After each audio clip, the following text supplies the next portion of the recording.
다음으로 발생 토크에 대해서 한번 이야기를 해보도록 하겠습니다. 발생 토크란 무엇이냐? 토크라는 말은 제가 아까 좀 전에 이야기했던 것처럼 토크라는 것은 어떤 이야기냐면 회전력을 이야기한다라고 했습니다. 회전력을 이야기하는 것이다. 그래서 어떠한 그런 물체가 회전을 했었을 때 가지는 그런 힘 또는 에너지를 그렇게 표현한 것이 바로 토크이다 라고 그렇게 말씀드릴 수 있겠습니다. 어떤 물체가 운동을 함에 있어서 운동을 크게 두 가지로 나눠 볼 수가 있습니다. 첫 번째, 직선 운동이라는 게 있을 것이고요. 직선 운동이라는 게 있습니다. 직선적으로 움직이는 거죠. 그리고 또 하나의 운동은 회전 운동이라는 게 있습니다. 두 가지 운동이 있고요. 음, 먼저 이제 직선 운동부터 한번 이야기를 해보자면, 직선 운동이라는 것은 이런 이야기죠. 어떠한 물체가, 질량을 가진 물체가 어떠한 그 바닥에 이렇게 놓여져 있었을 때, 바닥면에서 내가 힘 F를 주어서, F라는 힘을, 이렇게 힘을 주어서, 거, R이라는, L로 할게요. L이라는 길이를 이동시켰다. L의 길이를 이동시켰다. L도 어떤 방향성을 가지고 있잖아요. 방향으로 이동시켰을 때 과연 그러면 한 일, 한 일은 과연 얼마인지를 한번 이야기를 해보자 이겁니다. 이 식은 우리가 다 알고 있죠. 직선 운동에서 한 일의 양은 힘 곱하기 뭐죠? 힘 곱하기 그리고 이동한 길이죠. 이동한 길이가 바로 한 일이 되는 것입니다. 이게 바로 이제 직선 운동에 대한 이야기가 되는 것이고요. 근데 여기서 만약에 이동하는 방향으로 힘을 주는 게 아니라 힘을 약간 대각선 방향으로 주었다. 같은 힘인데 대각선 방향으로 주었다. 라고 한다면 어떤 일이 벌어지게 될까요? 길이 L만큼 이동할 수 있을까요? 원래 이동하고자 하는 방향으로 힘을 주었을 때와 이 힘을 주는 방향이 이렇게 빨간색 방향으로 달라졌었을 때 이때는 과연 얼마만큼이 내가 한 일이 될까요? 유효한 일. 이동하는 방향으로 내가 가고자 하는 방향으로 힘을 줘서 이동시켰을 때가 유효한 그런 에너지의 사용량이 되겠죠. 그래서 아래쪽 면적으로 투영을 해보면 실제 이 힘은 이동에 얼마큼 관여했냐면 각도를 세타라고 했었을 때 F 코사인 세타만큼이 이동에 관여한 힘이 되는 것입니다. 그래서 실제 힘의 크기를 계산하는 식은 어떻게 계산이 되냐면 F 코사인 세타 곱하기 길이 L이 되는 것이죠. L. 그래서 이 식은 어떻게 볼 수 있나요? 이 식과 이 두 식을 보니까 우리가 벡터에서 봤던 벡터의 내적의 형태가 되는 것입니다. 그래서 벡터의 내적에 대한 개념은 직선 운동, 직선 쪽으로 변화하는 운동에서 과연 내가 얼만큼 유효하게 에너지를 사용했느냐 이런 부분에 사용하는 것이 바로 벡터의 내적의 개념이다 라고 이야기를 할 수가 있겠습니다. 그러면 이제 두 번째 회전 운동에 대해서 한번 살펴보도록 할게요. 회전 운동은 어떤 이제 중심점이 있고 중심점에서 어떤 물체가 이렇게 매달려 있다라고 하도록 할게요. 물체가 매달려 있다라고 하도록 하겠습니다.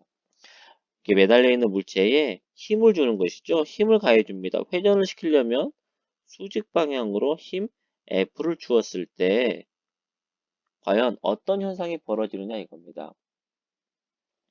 힘을 F를 주었죠. 힘 F를 주었고 그리고 물체가 회전함에 있어 이렇게 회전합니다.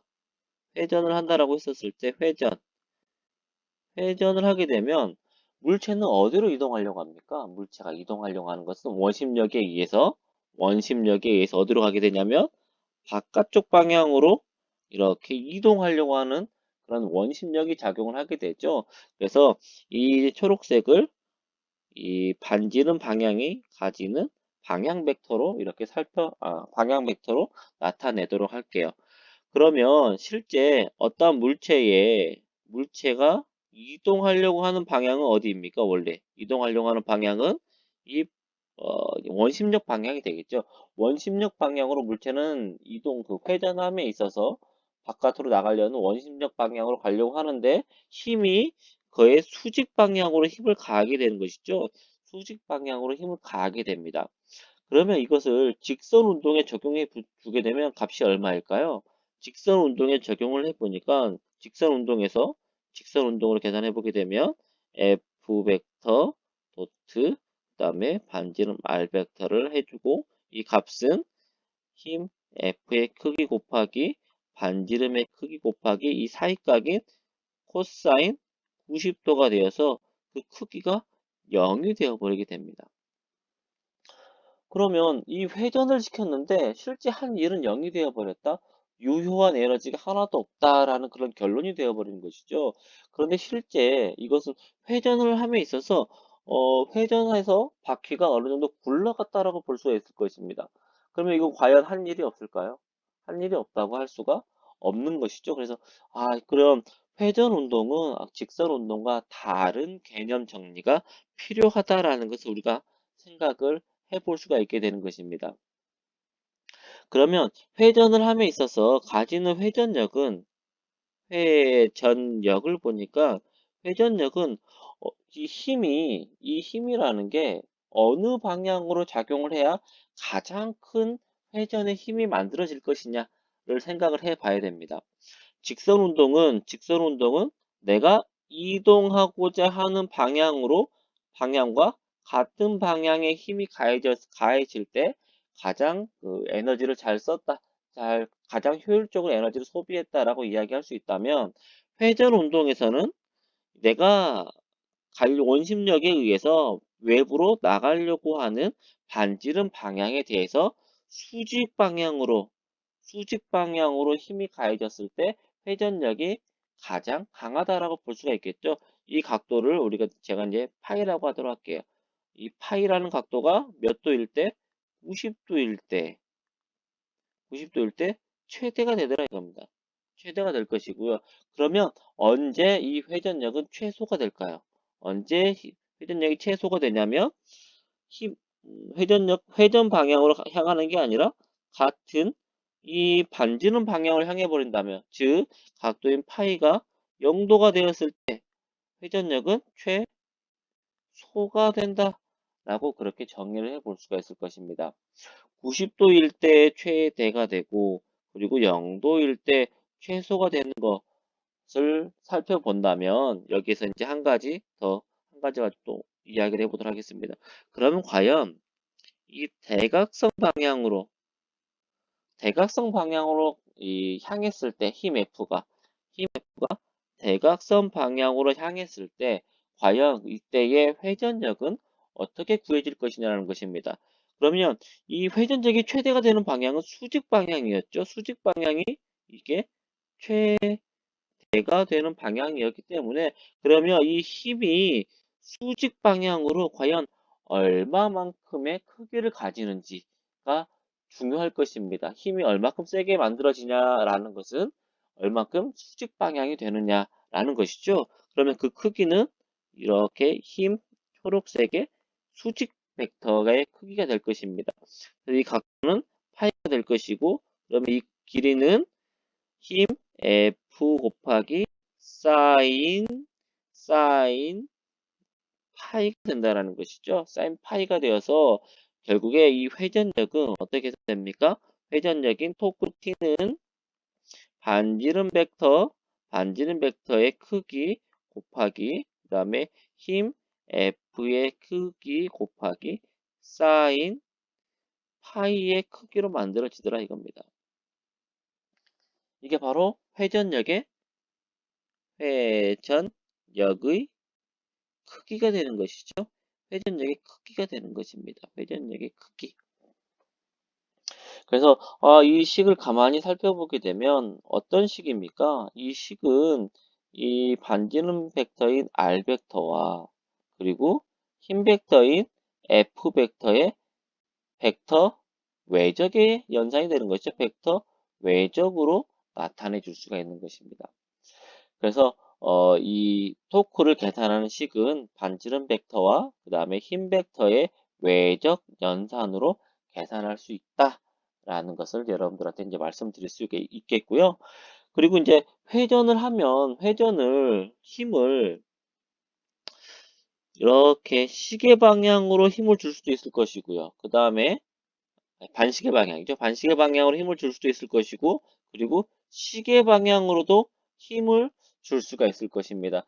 그러면 이렇게 시계 방향으로 회전을 했었을 때 회전력과 그 다음에 반시계 방향으로 회전을 했었을 때 회전력의 그 방향이 과연 어떨까요? 방향을 같다라고 봐야 될까요? 방향이 없다라고 봐야 될까요? 회전에 의해서 작용하는 어떤 방향이 존재한다라는 것입니다. 그래서 이 토크는 크기는 다음과 같이 계산을 하게 되고, 그 다음에 방향이라는 게 존재를 하게 됩니다. 방향이라는 게 존재를 하게 되고, 이 방향은 오른 나사 방향을 향한다 라고 그렇게 말씀을 드릴 수가 있겠네요. 그러면 오른 나사의 방향이라는 건 어떤 거냐면, 반지름에 대한 R 벡터가 있고, 그리고 힘을 가해주는 힘 벡터. 이 지점에서 봤을 때 힘을 가해주는 힘 벡터가 다음과 같이 있습니다. 그러면 어, R 벡터를 기준으로 우리가 계산하고자 하는 것은 R 크로스 힘 F의 방향이 되는 것이 힘 F의 방향이 되니까 R에서 F 방향으로 어떻게 한다? R에서 F 방향으로 이렇게 회전을 한다라고 볼 수가 있겠죠. R에서 F 방향으로 회전을 한다. 회전을 했었을 때 오른손을 들어서 이 손가락 네 개의 손가락 이렇게 둘, 셋, 네 개의 손가락 그림이 그 네 개의 손가락이 이렇게 향하는 방향과 그리고 엄지 손가락이 향하는 방향이 있을 것입니다. 이렇게 두 개, 셋, 네 개, 네 개의 손가락이 향하는 방향과 엄지 손가락 위에 이쪽은 손바닥이고 그러면 이렇게 감았을 때 손가락 4개가 가리키는 것은 회전 방향이다라고 볼 수가 있을 것이고요. 그러면 이때의 엄지손가락의 방향이 뭐가 되냐면 엄지손가락의 방향이 회전력의 회전력의 방향이다 라고 그렇게 이야기를 할 수가 있는 것이죠. 그래서 이렇게 R에서 F 방향을 회전하게 되면 앞쪽으로 나오는 토크의 방향성을 가지게 되는 것입니다. 이렇게 해서 토크에 대한 식을 우리가 이제 만들어낼 수가 있어요. 토크에 대한 식을 만들어낼 수가 있고, 그러면 이제 우리가 전기자에는 이렇게 슬롯이 홈이 파여 있고, 전기자 안에는 뭐가 들어가 있냐면 전기자 도체가 들어가 있습니다. 전기자 도체가 내부에 들어가 있게 되죠. 전기자 도체가 회전을 할 것이라는 것이 전기자 도체가 중심점으로부터 일정한 R만큼 거리가 떨어져서 힘 F를 받게 되는 것이죠. 힘 F를 받게 되는 것입니다. 이 힘에 의해서 회전을 하게 됩니다. 그러면 전기자 도체 한 개가 일개가 가지는 회전력을 계산해 보게 되면 어떻게 계산할 수 있다? 토크인 T는 반지름 벡터 R과 그리고 힘 벡터 F의 이렇게 외적 연산으로 계산할 수 있다라고 말씀을 드렸고요. 그래서 이 각도가 힘 F라는 것이 힘 F가 이제 접선 방향으로 만들어지기 때문에 R의 크기 곱하기 힘 F의 크기 곱하기 사인 90도가 될 것입니다. 사인 90도는 1이 되어서 도체 하나에 의해서 만들어지는 토크는 반지름의 길이 곱하기 가해진 힘의 크기 여기 식과 같이 만들어주기 위해서 소문자를 표현하도록 할게요. 힘의 크기로 이렇게 하나의 전기자 도체 하나가 가지는 회전력을 다음과 같이 계산해 줄 수가 있습니다. 그런데 이 전기자 내부에는 도체가 몇 개가 있죠? 전체 도체는 몇 개이다? 전체 도체는 Z개만큼의 전체 도체를 가지고 있습니다. 그러면 전체 도체의 회전력은 어떻게 계산할 수 있다? 전체 도체 회전력은 1개 도체 회전력에다가 회전력 곱하기 도체수를 해주면 되겠죠? 도체수를 해주게 되면 전체 도체 회전력이 될 것이고요. 그래서 전체 도체 회전력은 한 개 도체 회전력이 R 곱하기 F 그리고 도체수는 Z. 그래서 발생되는 토크는 R 곱하기 반지름의 길이 R 그리고 가해지는 힘의 크기 그리고 전체 도체의 수로 다음과 같이 나타내 줄 수가 있습니다. 그리고 여기서 만들어지는 이 힘은 어떻게 해서 만들어졌습니까? 외부에서 이 전기 에너지가 공급이 되었고, 외부에서 공급되는 전기 에너지에 의해서 이 힘 F는 외부 전기 에너지에 의해서 전류가 흘렀고, 전류 I가 발생을 했고, 이 전류 I에 의해서 플레밍의 왼손 법칙에 의해서 힘 F는 BL I로서 이렇게 힘이 만들어지게 되는 것이죠. 그래서 힘 F 대신에 뭘 넣어준다? BL I를 대입을 해주게 됩니다. 그럼 토크식은 R 곱하기 BL I 곱하기 그리고 전체 도체수인 Z이다 라고 나타내 줄 수가 있습니다. 그런데 제가 전에 한번 말씀드렸을 거예요. 직류 발전기에 유도기 전력을 계산하는 부분에서 자속 밀도라는 것이 자극에 가까이 가면 높아졌다가 자극에서 멀어지면 약해졌다가 이렇게 계속 순시적으로 변화한다라고 했습니다. 그래서 순시값을 가지고 어떤 값을 계산하기에는 좀 너무 어려우니까 이때 어떤 값을 쓰자? 평균값을 쓰자 이거죠. 평균값을 사용을 하자라는 것입니다. 평균값 쓰게 되니까 R 곱하기 평균 자석밀도 곱하기 도체의 길이 곱하기 도체에 흐르는 전류 곱하기 전체 도체수로 이렇게 토크의 식을 표현할 수 있게 되는 것이죠. 그럼 여기에서 이제 전체 자속 밀도에 대해서 주어져 있는데 자속 밀도를 이제 어떤 값으로 변화를 시킬 거냐면 이제 극수로 표현을 하려고 해요. 그래서 전체 계좌가 공급하는 전체 자속은 어떻게 계산할 수 있나요? 계좌가 공급하는 전체 자속은 어떻게 계산할 수 있냐면 한 극의 자속 곱하기 그 다음에 극수로 계산할 수가 있겠죠. 한 극의 자속을 파이라고 하고 그리고 극의 수를 p라고 한다면 계좌가 공급하는 전체 자속은 p 파이다 라고 이야기할 수가 있을 것입니다. p 파이다 라고 이야기할 수가 있을 것이고 그리고 계좌가 이렇게 놓여져 있으면 내부에 계좌이죠. 계좌이고 내부에 뭐가 있죠? 내부에 전기자가 위치하고 있습니다.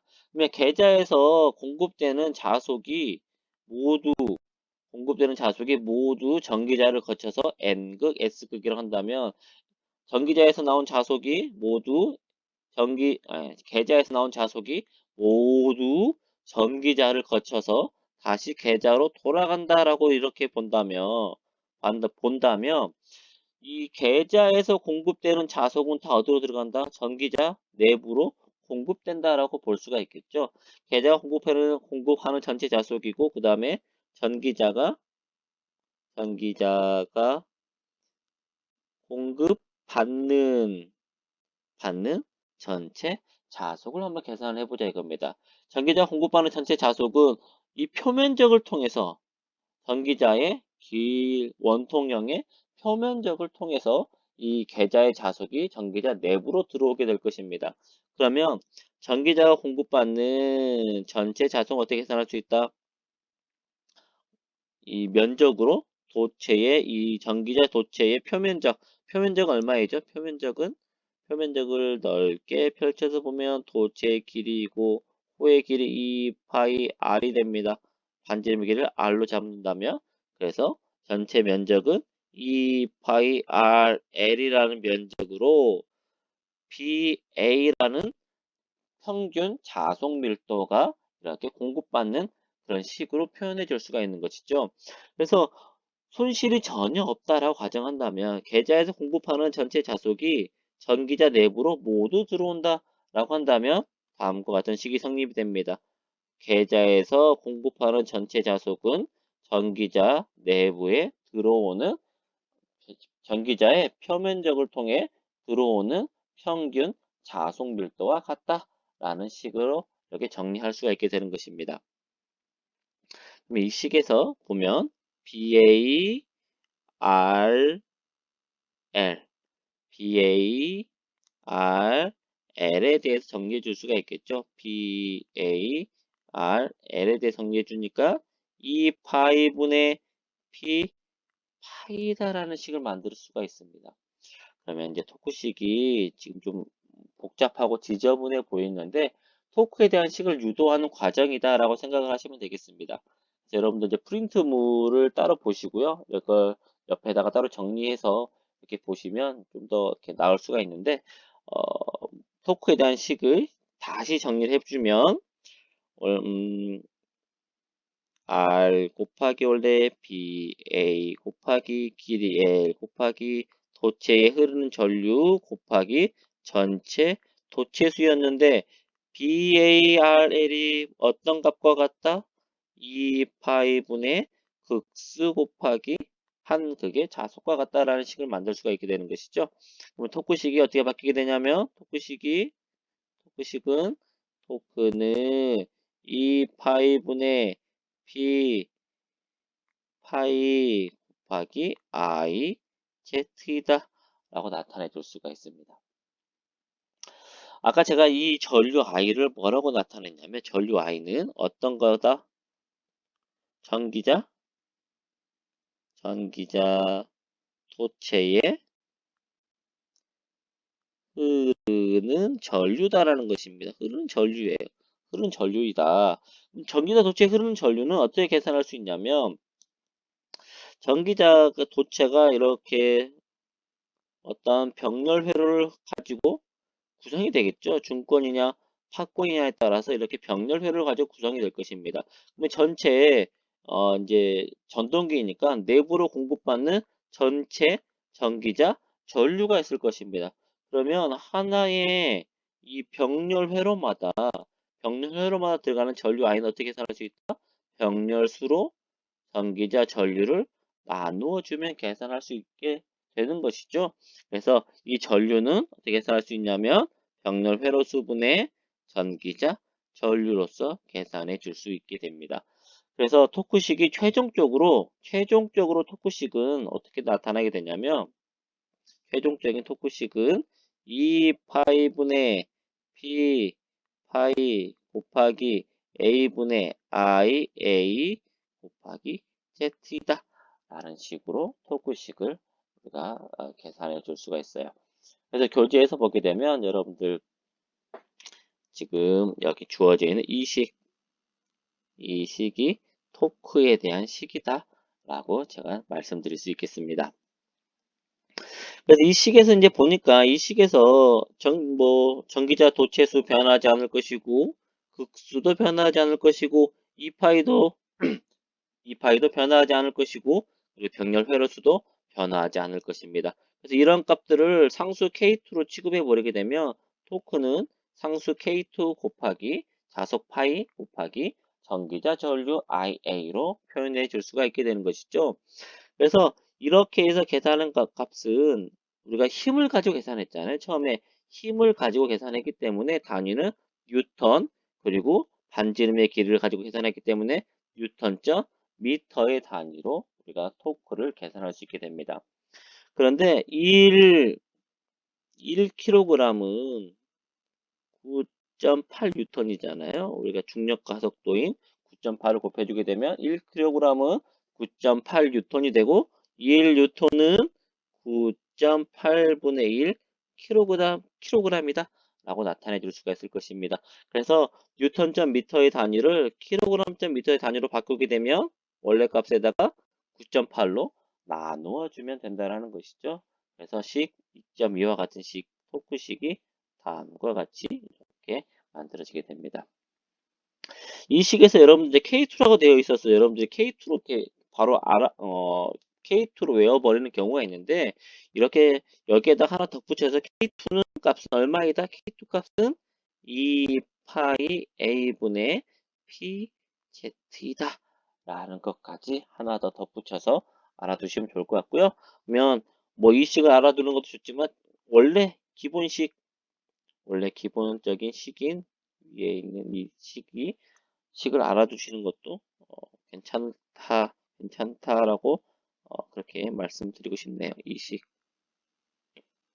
식을 알고 계시는 게 제가 봤을 때 더 좋을 것 같습니다. 다음으로 이제 출력에 대한 이야기를 한번 해보도록 할게요. 출력에 대한 이야기, 출력은 이제 얼만큼 전기자가 회전에 의해서 회전을 했었을 때 전기적인 출력이 과연 얼마큼으로 우리가 이야기할 수가 있느냐에 대한 그런 이야기가 되겠습니다. 어쨌든 전기자에서는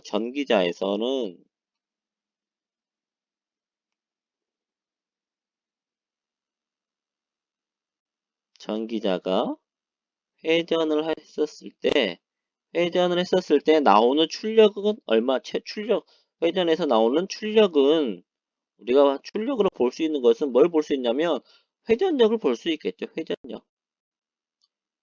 회전력을 볼 수가 있을 것입니다. 그래서 이 회전력을 전기적인 크기로 표현하는 것이다. 회전력을 전기적인 크기로 표현하는 것이 바로 출력이다 라고 이야기할 수가 있겠습니다. 그래서 이제 토크에 대한 식을 보니까 토크에 대한 식이 2파이 A분의 PZ 파이 IA로 나타낼 수가 있고, 우리가 예전에 역기전력에 대한 식을 보니까 역기전력도 P 파이 N A분의 Z다라는 식이 있습니다. 그럼 여기에서 공통적으로 들어가 있는 변수들이 좀 보입니다. 뭐가 보이냐면 극수가 공통이고, 전기자 도체수, 자속, 그리고 병렬 회로수, 이런 값들이 공통적인 값으로 보이네요. 그러면 이 기전력에 대한 식을 좀 정리를 한번 해보도록 할게요. 정리해서 P, 파이, A분의 Z에 대해 정리해 주니까 이 식은 이 초당 회전수인 n분의 기전력인 2로 나타내 줄 수가 있게 되는 것이죠. 그래서 그 식을 a분의 p 파이 z에다 대입을 해주니까 값이 어떻게 바뀐다? 2파이 n분의 역기전력 곱하기 전기자 전류에 대한 식이 되는 것입니다. 그래서 위에 있는 식을 보니까 이 식을 어떻게 볼 수 있을까요? 전기자에서 만들어지는 역기전력 곱하기 전기자에 공급되는 전류, 즉 전기자에서 나오는 전기적인 출력이 되는 것이죠. 그래서 전기자 출력이 됩니다. P는 전기자 출력이 되는 것이죠. 전기자 출력. 그래서 2파이 n분의 P로서 2파이 n분의 P로 뭘 계산할 수 있다? 토크를 계산할 수 있게 되고요. 그래서 이 뉴턴을 킬로그램으로 바꾸려면 어떻게 계산할 수 있습니까? 9.8로 나누어 주면 되겠죠. 그래서 2파이 n분의 p 곱하기 9.8분의 2를 해주니까 이 값이 약 0.975 곱하기 n분의 p다 라고 이렇게 나타내 줄 수가 있습니다. 그래서 토크식이 다음과 같이 계산이 되고, 토크식에서 전기적인 출력과 토크를 서로 이항 정리를 해준다면, 즉 이 전기자에서 나오는 전기적인 출력은 1.027 곱하기 분당 회전수 곱하기 토크 회전력 T로 나타내 줄 수 있는 출력식이 만들어지게 됩니다. 오늘은 여기서 마치도록 하겠습니다.